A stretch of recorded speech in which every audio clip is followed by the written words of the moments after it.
ඉතින් කොහොමද? සුබ දවසක් වේවා.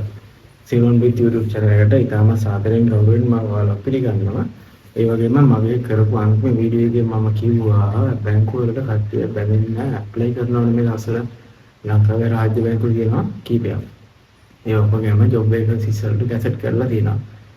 අපි කොහොමද මේ ජොබ් වේකන්සි එකට ඇප්ලයි කරන්නේ කියලා ඕන තරම් වීඩියෝස් තියෙනවා YouTube එකේ සර්ච් කරපුවම ටග් ගාලා ඔයාලට හොයාගන්න පුළුවන්. මේ වීඩියෝස් බලලා මොනවාරි ගැටලුවක් තියෙනවා නම් ඇප්ලයි කරන්න එකේ අනිවාර්යෙන් 07.20.252 කියන අපේ WhatsApp නම්බර් එකට voice message එකක් දාන්න WhatsApp වලින් නැත්නම් text message එකක් විතරක් දාන්න කෝල් ගන්න එපා busy ආන්සර් කරන්න බෑ. හරිද මොනවාරි ගැටලුවක් આવත් ඇප්ලයි කරද්දී මේ නම්බර් එකට voice message එකක් හරි text message එකක් හරි දාන්න අනිවාර්යෙන් විසඳුමක් හොයලා දෙනවා. right අපේ channel එකේ කතා කරන්නේ ජොබ් එකට ඇප්ලයි කරන විදිහට වැඩිය මේ ජොබ් එකට ආවම ඔයාලා මොනවද කරන්න ඕනේ මේක දැනගෙන ඇප්ලයි කරන්න ඕනේ. ඔයා ඇප්ලයි කරලා තියෙන්නේ දැන් තමයි. නැත්නම් ඔයා තාම ඇප්ලයි කරලා නැද්ද? BOC කරන් මම හිතන්නේ පස්වෙනි මාසේ 25ද වල ක්ලෝසින් ඩේට් තිබ්බේ. ඊළඟට රජරට බැංකුවේ තිල්ලලා තිබ්බා. සම්පත් බැංකුවේ තිල්ලලා තිබ්බා. ඔය වගේ බැංකු කීපකම ඉල්ලලා තිබ්බා. සාමාන්‍ය කොට ප්‍රයිවට් බැංක්ස් වල විදියට ගවර්න්මන්ට් බැංක්ස් වල තමයි කොට දෙන්නේ කියන්න ආස. සාමාන්‍යයෙන් අපේ ඔළුවේ තියෙනවා මම කියන කතාව ගලාගෙන යන්න මම කතා කරන්න හොඳට වගේ ඔළුවට දාගන්න. right අධ්‍යය රසාවකට ගියපහම අපේ ඔළුවේ තියෙනවා සාමාන්‍යයෙන් නිදාසේ ඉන්න පුළුවන් වැඩි මහන්සියෙන් නැතුව සැලරික ගන්න පුළුවන් කියලා. හරිද? රජයේ රස්සා දැන් පවතින ආණ්ඩුව නෙමෙයි කලින් පවතිච්ච ආණ්ඩුව යටතේ සමහරට එහෙම ඇති. හැබැයි වර්තමාන ආණ්ඩුව යටතේ නම් එහෙම වෙන්න බැරි වෙයි. ඒ සියලුම දේට වැඩ කරන්න වෙයි. මොකද හැමදෙනාගේම ඔළුවේ අදහසක් තියෙනවා අපි රජයේ රස්සාවකට ගියා නම් උදේ 8:05 උදේ 8 හවස 5 ඉවරයි වැඩේ. ඊට කලින් 5ට නෙමෙයි දැන් 4:14:45 කුලේ ගියාම රජයේ සිටිගේ ඔක්කොම වැඩේ ඉල්ලලා. එතකොට ඒ අතරතුරේදී ගෙදර යන්න පුළුවන් කාලේ යන්න දවල්ට ගෙදර යන්න පුළුවන්. බංගල ළමයි එමින් යන ළමයි ඉස්කෝලෙන් ගිහින් ඉස්කෝලේ ගෙනියන්න ළමයි ගෑසින් වලට යන්න පුළුවන්. මේ ඩියුටි ඉන්න අතරේදී සැලරි ගන්න අතරේදී shopping කරන්න පුළුවන්. ඔය ගොඩක් කතන්දර තියෙනවා. හරිද? ඒවා අපිට අදාළ නැහැ. අපි එහෙමත් නැහැ. ඒ හින්දා පුළුවන් තරම් රජයේ රස්සාවට යන්නේ ඒ මයින්ඩ් එකෙන් නම් යන්න එපා. යන්න එපා ඔයා කරන්නේ න අපරාධයක්. මන්න දකින්නේ මේ විදිහට. හරිද? දැනටත් එහෙම කරන කෙනෙක් නම් මේ වීඩියෝ එක බලන කෙනෙක් ඔයා කරන්නේ එන අපරාධයක්. සහ රජයේ බැංකුවකට එන්න ඇප්ලයි කරන්න ඉන්න ඔයත් ඒ බලාපොරොත්තු වෙනන් යන්නේ. එහෙනම් පොඩ්ඩක් හිතලා ඇප්ලයි කරන්න. එහෙම ඉඳන් ඉන්නවා නම් ඇප්ලයි කරන්න එපා. මොකද බැංකුව කියන්නේ උදේ 8ට වැඩ පටන් අරගෙන හවස 3ට බැංකුව වහපුවාම උදේ 8:00ට වැඩ පටන් අරගෙන හවස 3ට බැංකුව වහපුවාම 3:00 ගෙදර ගෙන්න පුළුවන් රස්සාවක් නම් නෙමෙයි. හරිද? අපිත් බැංකුවල ඉඳන් හිටියේ 3ට වහපුවාම 3:00ට 4ට විතර ගෙදර යන්න පුළුවන් වෙයි කියලා. එහෙම වෙන්නේ නැහැ. හවස 3ට බැංකුව වැහුවාට පස්සේ තමයි එතන ඇතුලේ වැඩ ගොඩක් තියෙන කරන්න. සාමාන්‍යයෙන් ඇවරේජ් ටයිම් එක හවස 6වත් වෙනවා වැඩි ඉවර වෙද්දී අනිවාර්යෙන් අත්‍යවශ්‍යම එදිනට කර යුතු වැඩ ටික ඉවර කරද්දී. එතකොට සාමාන්‍යයෙන් 6 7 8 විතර වගේ ටයිම් වෙනවා. සමහර බැංක්ස් වල නම් ඉතින් 8 9 විතර නම් වැඩ කරනවා. ඒක ඔයාලා ගියපහම තේරෙයි ඇත්තටම මේ මොකද්ද එතන වෙන්නේ කියන එක ඔයාලට තේරෙයි. ඒක මට කියන්න බෑ. සාමාන්‍යයෙන් 6වත් වෙනකන් වැඩ නම් තියෙනවා. එතකොට ඔය බැංක් එකකට ඇප්ලයි කරනවා නම් අනිවාර්යෙන් මේ ටයිම් පීරියඩ් එක උදේ 8 වෙද්දී අනිවාර්යෙන් ඔයගේ ෆින්ගර් ප්‍රින්ට් එක හෝ සයින් බුක් එකේ ඉන්න එක දාලා සයින් කරන්න ඕනේ. අවස 4:45 තමයි සාමාන්‍යයෙන් normal banking duty time එක. customer hours නෙමෙයි duty time එක. 4:45න් පස්සේ ඔයාලට ඒ වැඩ තිබ්බොත් ඉඳලා කරලා යන්න ඕන. එතකොට අනිත් රාජ්‍ය සේවකයන්ට වගේ අතරමඟදී කන්න පැය දෙකක් ගන්න, shopping කරන්න, එතකොට ඉස්කෝල වලට යන්න, පුද්ගලික වැඩ කරන්න ඒවා බෑ බැංකුවලදී. මොකද බැංකුවේ වැඩ කරන්නේ සාමාන්‍ය ජනතාවගේ මුදලුත් එක්ක. එතකොට සාමාන්‍ය ජනතාව මුදල් ගනුදෙනු කරන බැංකුවේදී ඔයා ඉන්න ඕනේ සීට් එකේ.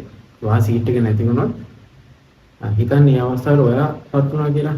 ඔයා බැංකුවේ යද්දී ඔයාගේ වැඩේ කරගන්න ඉතාම කලබලෙන් යන්නේ. සීට් එකේ කෙනා නැහැ. අදාළ නිලධාරියා නැහැ. ඔයාලා මොන තරම් අපහසුතාවයක් දැනනවද? අන්න ඒ ගැන හිතන්න ඕනේ. මොකද බැංකුවේ ගනුදෙනු කරු නැති වුණොත් කවදාවත් බැංකුව පවතින්නේ නැහැ. ඒකින්ද ගනුදෙනු කරු අංක 1ට රැඳිලා ඉන්න ඕනේ.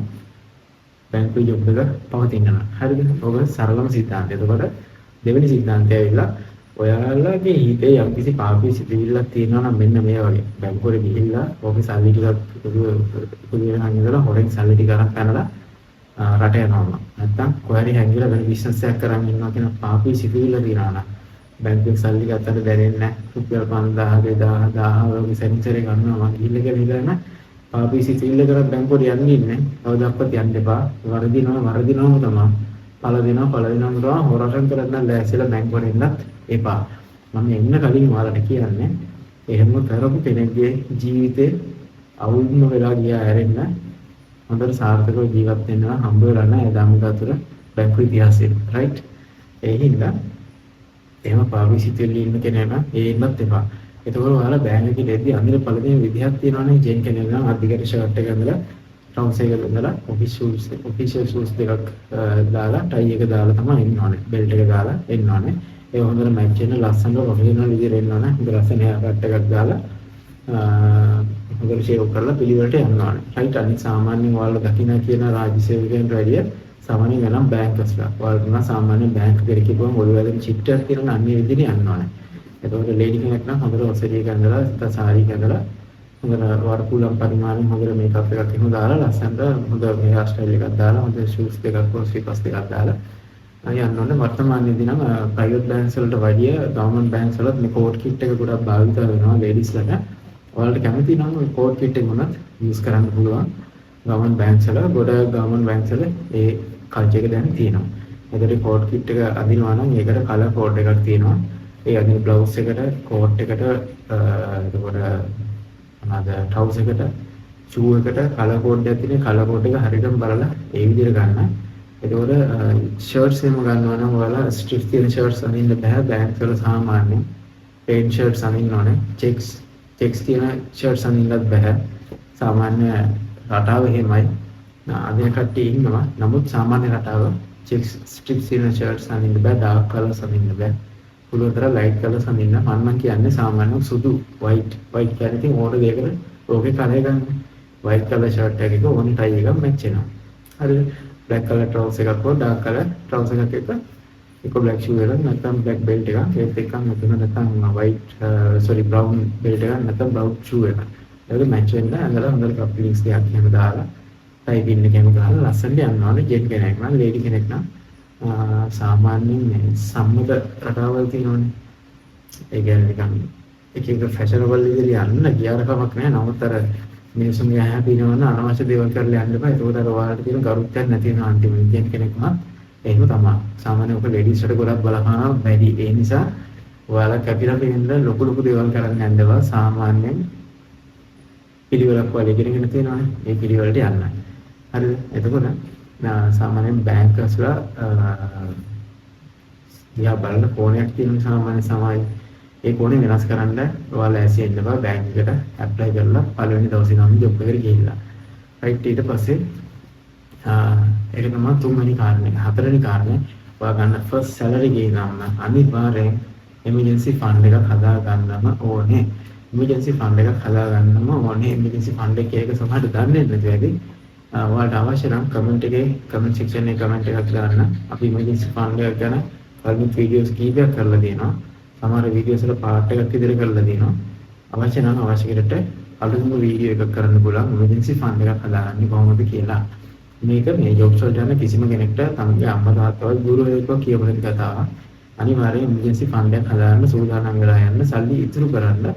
ওই දෙකම කරලා ඉවර කරලා තමයි වියදම් පාර්ශ්වය හදාගන්න ඕනේ. නැත්නම් ජොබ් එකට ඇති සැලරි එක බලලා සැලරි එකෙන් මෙච්චර ගාණක් මට හම්බ වෙනවා මම මේ දේවල් කරනවා මේ ඇඳුම් ගන්නවා මේ ට්‍රිප්ස් යනවා ආරම්භ කරනවා මේ iPhone එකක් ගන්නවා මේක කරනවා ඕනියෝ ප්ලෑන් කරනවා අන්තිමට ඉන්කම් එකට වැඩිය වීදම් කරලා තිබ්බොත් වාලොස් බැංක් එකට හරියන්නේ නැහැ. එහෙම බැංක් කෙනෙක් සාමාන්‍යයෙන් මිනිස්සුන්ගේ මූල්‍ය විනය හදන්න කලින් ඔයාගේ මූල්‍ය විනය හැදිලා තියෙන්න ඕනේ. එතකොට ඔයාගේ ඉන්කම් එකට වැඩිය ඔයාගේ ආදායමට වැඩිය ඔයාගේ වියදම පහත මට්ටමක තියෙන්න ඕනේ. හරිද? බැරිවත් මේ ආදායමට වැඩිය වියදම වැඩි වුණොත් මෙන්න මේ ગેප් එක හදා ගන්න ඔයාලට ණය වෙන්න වෙනවා. මේ මිනිස්සු බැංකුවට හරියන්නේ නැහැ. රයිට්. ඔයාලට අන්දරේ තමයි බැංකුවට එන්න කලින් දැනුවත් කරන්න ඕනේ කතාව. එතකොට සාමාන්‍යයෙන් දැන් එක්සෑම් වලට එහෙම සූදානම් වෙනවා ඇතිනේ. ක්ලාස් එකමත් වෙනවා ඇති. ක්ලාස් එක ලොකුට දඟලන්න දෙයක් නැහැ. සාමාන්‍යයෙන් ඔය IQ ටෙස්ට් එහෙම දෙනවා මේ ප්‍රශ්න උත්තර තියෙන papers තියෙන පොත් තියෙනවා. ඒ පොත් බලන්න. ක්ලාස් වල ගියත් කමක් නැහැ. රැල්ලට ලොකුවට යන්න දඟලන්න එපා. අවශ්‍ය දෙයක් තියෙනවා නම් කියන්න අපි වෙනම සෙෂන් එකක් දාලා ඔයාලට උදව් කරන්න පුළුවන්. එහෙම මොන හරි එක්සෑම් එකේ ඉන්න දේවල් ගැන දැනුවත් වෙන්න අවශ්‍ය නම් ඒවත් කියලා දෙන්න පුළුවන් දල වශයෙන්. හරිද? හැබැයි හරියටම මේව එනවා කියලා කියන්න බෑ. කිසිම තැනක එහෙම කියන්න බෑ. නමුත් සාමාන්‍යයෙන් මේ ඒරියාස් වලින් එනවා කියලා දැනුවත් කරන්න පුළුවන්. ඉන්ටර්විව් එකට ෆේස් කරන්නත් ඕනේ. ඒකෝට දැන් සාමාන්‍යයෙන් අපි ජොබ් එකකට යද්දී ඉන්ටර්විව්ස් කීපයක් තියෙනවා. ඉන්ටර්විව්ස් කීපකින් තමයි ඔයාලව ජොබ් එකට සිලෙක්ට් කරගන්නේ. ඒකෝට ෆස්ට් ඉන්ටර්විව් එකේම ජොබ් එකට සිලෙක්ට් කරගන්න බොහොම කලාතුරකින් සාමාන්‍යයෙන් එහෙම කරගන්නවා බොහොම අඩුයි. සාමාන්‍යයෙන් බෑග් කෙනෙක් වගේ තෝරගන්නේ ඉන්ටර්විව්ස් 3ක් 4ක් විතර කියලා තමයි ඔයාලා සිලෙක්ට් කරගන්නේ. ඒවල ෆස්ට් ඉන්ටර්විව් එක තමයි දැන්ම කරලා දෙන්නේ. ඒ කියන්නේ යම් කිසි සුදුසුකම් වගේක් දාලා ඒකට අදාළ සුදුසුකම් තියෙනවා නම් ඔයාලට ඇප්ලයි කරන්න ඔන්ලයින් ලින්ක් එකක් දාලා තියෙනවා වෙබ්සයිට් එකේ. ඒක තමයි පළවෙනි ඉන්ටර්විව් එක. ඒකවල එතනින් යම් කිසි සුදුසුකම් තියෙන කොටසක් තේරෙනවනේ. ඒ තේරෙන කොටසෙන් ඒ තේරෙන කොටසට වෙනම කියනවා අහවල් දවසේ එක්සෑම් එකක් තියෙනවා. ඒ එක්සෑම් එකට එන්න කියලා. අන්න එක්සෑම් එකට තමයි ඔය ක්ලාස් කරන්න නම් මම කතන්දර තියෙන්නේ. ඒතර ක්ලාස් නම් යන්න ඕනේ නැහැ. ක්ලාස් යන්න අවශ්‍ය නම් විතරක් යන්න. අර මං කියපු පොත් වගේ ටිකක් අරගෙන පොඩ්ඩක් රිෆර් කරලා යන්න ඇති. එතකොට ඊට අමතර දේවල් ඕන නම් අනිවාර්යෙන් කියන්න අපි වීඩියෝ එකක් කරන්න ඊගාට බලාපොරොත්තුත් වෙනවා. අපි අර කියමු WhatsApp නම්බර් එකේ මිස්ටර් බන්නාර ඉන්න කෝඩිනේටර්.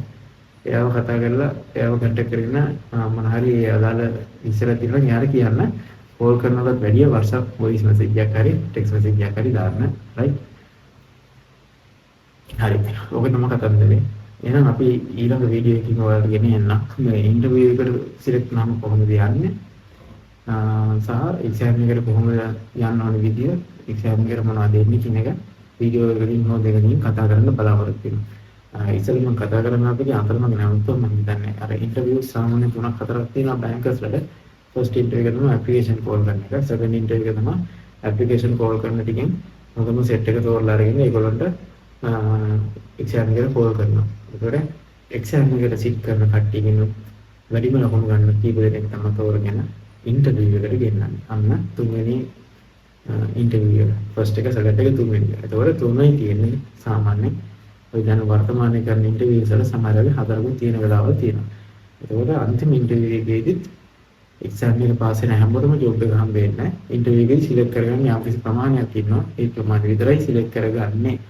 ඒකට ඔයාලා හිතන්න ඉස්සෙල්ලා බැංක් වලට යද්දී දේශපාලන පන්දම් වල බැංක් එක ඇතුලේ කන්ටැක්ට්ස් ඒවා තියෙන්න ඕන කියලා කතාවක් තිබ්බා සහ අවවත් මමත් දන්නේ නැත්ත සමහර දේවල් වලදී එහෙම දේවල් කියලා තියෙනවා. හැබැයි එහෙම ආව කට්ටිය ඒ ආයතන වලට එයාලට රැඳෙන්න බෑ. සමහර නම් රැඳිලා ඉන්නවා අතලොස්සක් දෙනා බහුතරයක් දෙනා මේ වෙදී ආයතනෙත් නෑ රටෙත් නෑ. ඒගොල්ලෝ ගිහිල්ලා වෙන රටවල එයාලට හරියටම රක්ෂාව කරගෙන තමයි ඉන්නේ. right මම එහෙම මේ බැංකුව හැරදාලා ගියපු කට්ටිය අව탁සිර කරනවා නෙමෙයි. නමුත් අර එන හරි හයිරයිකි එන හරි පිළිවෙලට ආවම ඒක වටිනාකම වල දැනෙනවා. එහෙම නැතුව ෂෝට් කට් වලින් ගියාම වල කිසි වටිනාකමක් නැහැ ජොබ් එකේ. එහෙම යන්න එපා. එහෙම සූදානම් වෙන්නත් එපා. කවුරු කෙනෙක්ට සල්ලි දීලා යන්න පුළුවන් වෙයි කියලා හිතාගෙන ඉන්නවා නම් ඒ වගේ මයින්ඩ් වලින් යන්න එපා. ඒක තමයි උසස් රැකියාව. ඔයා හිතනවාද සාමාන්‍යයෙන් ලංකාවේ පිළිගන්න රස්සා තියෙනවා. වෛද්‍යවරයෙක්, ඉංජිනේරුවරයෙක්, එතකොට කතිකාචාර්යවරයෙක් ඔය වගේ රස්සා තියෙනවනේ. සාමාන්‍ය අපි වෛද්‍යවරයෙක් සාමාන්‍ය මිනිස්සු ඔළුවේ දෙන මියා හයි ලෙවල් ජොබ් එකක් කරන කෙනෙක් කියලා කායයක් කරගෙන යනවා. අර රෙඩ් ක්‍රොස් එකේම ඉස්සරහින් ස්ක්‍රීන් එක නැත්නම් ග්‍රීන් ක්‍රොස් එකේ ඉස්සරහින් ස්ක්‍රීන් එක ගහන බෑගදී සමහර වෛද්‍යවරු නම් එනවා හිනා වෙලා කතා කරලා බොහොම අතොස්සක් අනික් කට්ටියනම් ටික අමුතුම ලෙවල් එකක ඉන්නේ. මරත් ඒ වගේ වෙන්න ඕනේ. දුවේ උඹත් එහෙම යන් පුතේ උඹත් එහෙම යන් කියලා අම්මලා තාත්තලා කියනවා. ඔය වගේ රටාවට ලංකාවේ තියෙන්නේ. ඇත්තටම වෛද්‍යවරයෙක් ගන්නවා සමාන වැටුපක් ගන්න පුළුවන් රාජ්‍ය බැංකුවකට આવොත්. හේතුව බල ගන්න සාමාන්‍යයෙන් රාජ්‍ය වෛද්‍යවරයෙක් සාමාන්‍යයෙන් ඇවරේජ් කරනවා 2,50,000ක් කියමුකෝ සැලරි 2,50,000කට ආසන්න ගණන් බැංක කෙනෙකුට ගන්නවා මාසෙකට සාමාන්‍යයෙන්. ඒ කියන්නේ මේ වෛද්‍යවරයෙක් ස්ටාර්ටින් සැලරි එකේ ඉඳන් ඒක ගලාගෙන යන විදිහටම බැංක කෙනෙක්ගේ ස්ටාර්ටින් සැලරි එකේ ඉදිරියට ගලාගෙන යනවා. සාමාන්‍යයෙන් බැංක කෙනෙක්ගේ අවුරුද්දක ඉන්කම් එකක් ගත්තම monthly salary 12ක් හම්බ වෙනවා. ඊට අමතරව බෝනස් හම්බ වෙනවා. monthly salary දෙකක් සාමාන්‍ය බැංක කෙනෙක්ට හම්බ වෙනවා. salary දෙකක් හෝ එකක් අනිවාර්යෙන් හම්බ වෙනවා. ඒකට ඔය ටික එකතුවයි. ඊට පස්සේ medical coverage එකක් තියෙනවා. ඒ මෙඩිකල් කවරේජ් එකේ එකතුවයි. එතකොට ඔය ඔක්කොගේම එකතුවට අමතරව සාමාන්‍ය බැංකුවක ලබන වසරකට ලාභයක් ඔය ලාභයෙන් පොරසුකුත් වලට වර්ෂ අවසානයේදී හම්බ වෙනවා. තම සේවකයෙක්ටම හම්බ වෙනවා. අන්නේ ඒ හතර සාමාන්‍ය මාන්ත්ලි සැලරි 12ක් හම්බ වෙනවද අවුරුද්දකට? ඒ සැලරි 12යි අවුරුද්දකට බෝනස් එකක් හෝ දෙකක් හම්බ වෙනවා. මෙඩිකල් ස්කීම් එකක් තියෙනවා. ඒ නමතරව ලාභයෙන් කොටසක් වලට හම්බ වෙනවා. මේ ටික එකතු අවුරුද්දකින් එකතු ගත්තාම යම්කිසි ගාණක් වෙනවා. ඕක මාස 12න් බෙදුවාම වෙන ගාණ සමානට වෛද්‍යවරයෙක් හම්බ කරන ගාණට වැඩි ගාණක් අතර එනවා. අන්න ඒකයි කියන්නේ සාමාන්‍ය බැංක කෙනෙක් කියන්නේ ටිකක් විශේෂ රැකියාවක් කියන එක. ඒතකොට මේ වෘත්තීය ගරුත්වයේ මේ දේවල් ඔක්කොම රැගෙන විදියට සුසුකම් తీරන පමණක් ඔයාලා ඇප්ලයි කරන්න. එහෙම නැත්නම් අතන මොකද ජොබ් එක දාලා යන බලාපොරොත්තු වෙන යම නිකන් මේ වෙන ජොබ් එක හම්බ වෙන නිකන් ජොලියල වගේ රටේ රස්සාවක් කරනවා කියලා හිතන් එනවනම් ඇප්ලයි කරන්න එපා. ඔයාලා වැඩි ගොඩක් අගයකටම අපහසුතාවය තියෙන කට්ටිය ඉන්නවා. සුසුකම් ගොඩක් අතේ තියාගෙන බැංක් එකට එන්න බැරිවොත් එළියේ ඉන්න පුළුවන්. එයාලට chance එකක් දෙන්න. ඔය ඇවිල්ලා ඉන්න බලාපොරොත්තු වෙනවා නම් නැත්නම් ඔය ජොලියල වගේ එනවා නම් කම්මැලි කමර වගේ ඇප්ලයි කරන්න එපා. ඔයාලා වගේ කට්ටිය කැමති නැහැ බැංක්ස් වලට ගන්න. අන්න ඒ වගේ නැති හොඳ ගර්සියල් මිනිස්සු විතරයි ඕන මෙතන යහවෙන උගතේ වැඩ කරන්න තමයි තියෙන්නේ. එහෙනම් අලුත් විදිහින් හම්බෙන්න ජය වේවා ආලෝක කරනවා.